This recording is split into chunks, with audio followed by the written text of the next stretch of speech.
태조 이성계, 조선을 세운 첫 번째 왕. 하지만 그의 인생은 왕이 아니라 오랫동안 고민하고 싸웠던 한 인간의 이야기였습니다. 그의 어린 시절은 화려하지 않았습니다. 함경도 지방, 변방에 바람이 거센 산골 마을에서 태어나 말을 타고 활을 쏘며 자란 소년이었습니다. 어린 이성계는 늘 하늘을 보았습니다. 왜 사람은 누군가에게 지배당해야 할까? 그는 세상에 의문을 품는 아이였습니다. 그의 아버지는 작은 무사였습니다. 집은 가난했지만 기계는 높았죠. 아버지는 늘 말했습니다. 성계야, 칼은 사람을 배라고 있는 게 아니다.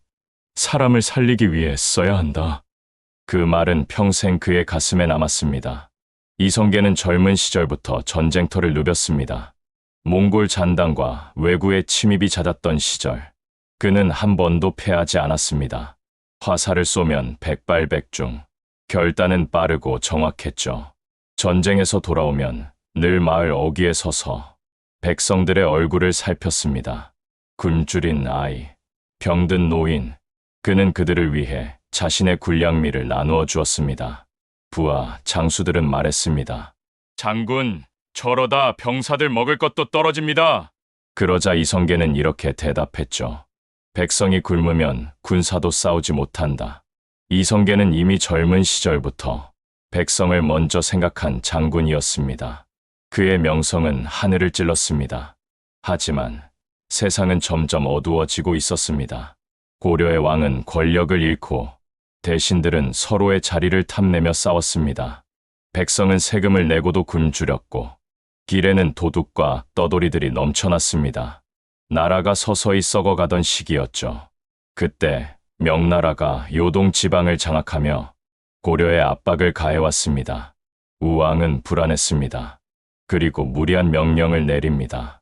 이성계 장군에게 명하노니 요동을 정벌하라. 나라가 무너지는 상황에서 명나라를 치라는 명령, 이건 전쟁이 아니라 자살이었습니다.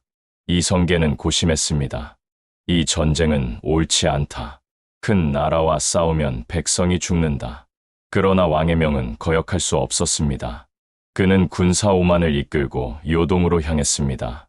그러나 위화도에 도착했을 때 그의 발걸음이 멈췄습니다. 압록강 건너편에는 구름이 낮게 깔리고 바람은 서늘하게 불어왔습니다.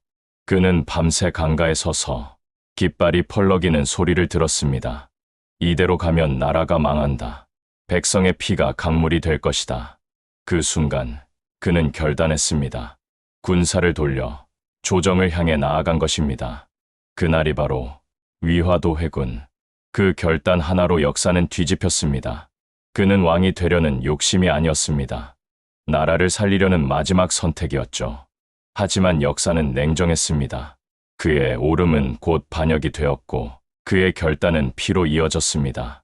이성계는 결국 왕이 됩니다. 1392년 조선 건국. 백성들은 새로운 시대를 기대했습니다. 그의 이름은 이제 태조였습니다. 왕이 된 그는 먼저 세금을 낮췄습니다. 땅을 다시 나누고 부패한 관리들을 몰아냈죠. 그는 신하들에게 말했습니다. 나라의 근본은 백성이다. 백성이 편해야 나라가 편하다. 그는 매일 새벽 궁궐 마당을 걸으며 백성의 소리를 들었습니다. 어느 날 멀리서 농부 한 명이 궁궐 문 앞에 와서 울고 있었습니다. 폐하, 논의 물길이 막혀 농사를 망쳤습니다. 신하들은 당장 그를 끌어내리려 했지만 태조는 손을 들어 말렸습니다. 그의 땅이 막히면 내 나라의 땅도 막히는 것이다. 그리고 직접 관리를 보내 물길을 뚫게 했습니다. 그는 권력보다 사람을 다스렸습니다. 백성을 위한 정책을 세우고 공신들의 권세를 견제했습니다. 그의 꿈은 단 하나, 사람이 편한 나라를 만드는 것이었습니다. 하지만 왕의 길은 평탄하지 않았습니다. 그의 아들들 역시 권력을 탐하기 시작했죠. 태조는 6명의 아들을 두었는데 그중 5째 이방원이 가장 총명했습니다. 그러나 동시에 가장 무서운 야심을 품고 있었죠. 태조가 후계자를 정하려 할 때 신하들은 둘째 아들을 세우길 권했습니다. 하지만 이방원은 받아들이지 않았습니다. 그는 스스로 칼을 들었습니다. 그리고 왕자의 난이 일어납니다. 형제들이 피를 흘리고 궁궐이 붉게 물든 그날, 태조는 모든 것을 잃었습니다. 그는 궁궐의 창문을 열고 멀리 북녘 하늘을 바라보며 중얼거렸습니다. 이게 내가 바라던 조선이냐? 그는 왕위를 내려놓고 함흥으로 내려갑니다. 그곳에서 백성들과 함께 농사를 짓고 마을의 아이들과 장작을 패며 살았습니다. 왕의 옷 대신 백성의 옷을 입고 그는 이렇게 말했습니다. 이제야 마음이 조금 편하구나. 하지만 그의 마음 한켠에는 늘 아들에 대한 그리움이 있었습니다. 권력보다 더 무거운 것은 가족 간의 피로 맺어진 상처였습니다. 이방원이 태종으로 즉위한 뒤에도 태조는 함흥에서 돌아오지 않았습니다. 세상은 그를 함흥차사라 불렀습니다. 보내도 돌아오지 않는 사람. 하지만 그것은 단순한 고사성어가 아니라 한 아버지의 상처였습니다. 백성들은 몰랐습니다. 그가 매일 밤 창가에 앉아 북쪽 하늘을 바라보며 혼잣말을 했다는 것을. 내 자식이지만 내 마음으론 용서가 되지 않는구나. 세월이 흘러 그가 병들어 눕자 친아들이 찾아와 물었습니다. 전하, 가장 후회되는 것이 무엇입니까? 그는 잠시 눈을 감고 말했습니다. 사람의 마음을 다 얻을 수 없다는 것. 그게 가장 아프구나. 그는 조용히 세상을 떠났습니다. 하지만 그의 이름은 한 나라의 시작으로 남았습니다. 태조 이성계. 그는 칼로 나라를 세웠지만 마음으로 나라를 지켰던 사람입니다.